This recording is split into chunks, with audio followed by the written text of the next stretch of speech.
Assalamualaikum warahmatullahi wabarakatuh. Perkenalkan, nama saya Kiki Katri Nurkayati dengan NIM 195231294.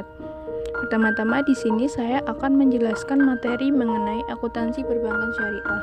Pengenalan sistem perbankan syariah. Pengembangan sistem perbankan syariah di Indonesia dilakukan dalam kerangka dual banking system atau sistem perbankan ganda dalam kerangka arsitektur perbankan Indonesia atau API yang berfungsi untuk menghadirkan alternatif jasa perbankan yang semakin lengkap kepada masyarakat Indonesia.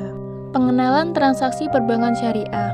Transaksi merupakan kejadian ekonomi yang melibatkan kedua belah pihak atau lebih yang saling melakukan kegiatan ekonomi seperti pertukaran, pinjam meminjam, melibatkan diri dalam suatu usaha, dan lainnya. Transaksi yang ada dalam perbankan syariah itu ada 6. Yang pertama, pembiayaan mudharabah.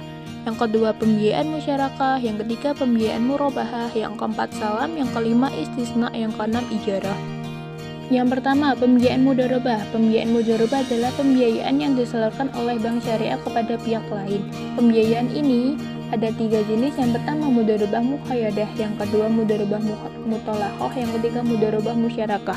Yang pertama, mudharabah muqayyadah itu pengelola dikenakan pembatasan oleh pemilik dana, yang diantaranya yaitu pembatasan tempat, cara, dan objek investasinya. Sedangkan yang mudharabah mutolakoh itu pemilik dana memberikan kebebasan kepada pengelola dana dalam mengelola investasinya, tetapi tidak boleh digunakan untuk membiayai proyek atau investasi yang dilarang oleh Islam. Yang ketiga, mudharabah musyarakah, di mana kedua belah pihak sama-sama menyetorkan modal atau dananya untuk bekerja sama. Yang ketiga yaitu transaksi pembiayaan murabahah, adalah penjualan barang dengan menyertakan harga perolehan dan keuntungan. Transaksi ini dibagi menjadi 2. Yang pertama, murabah dengan pesanan, yaitu penjual melakukan pembelian barang setelah ada pesanan. Dan yang kedua, murabah tanpa pesanan, transaksi penjualan secara langsung.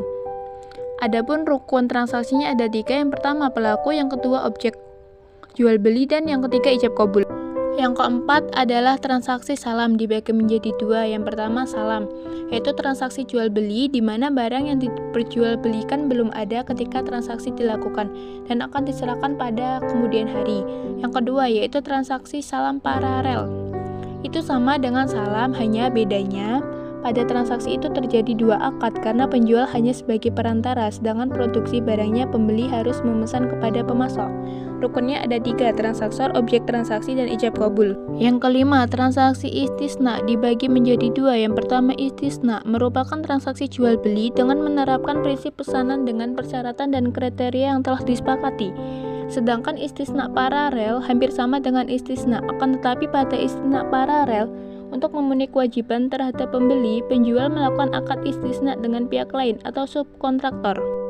Yang keenam adalah transaksi ijarah atau sewa menyewa, berdasarkan PSAK 107 dibagi menjadi 4. 1. Ijarah sewa menyewa.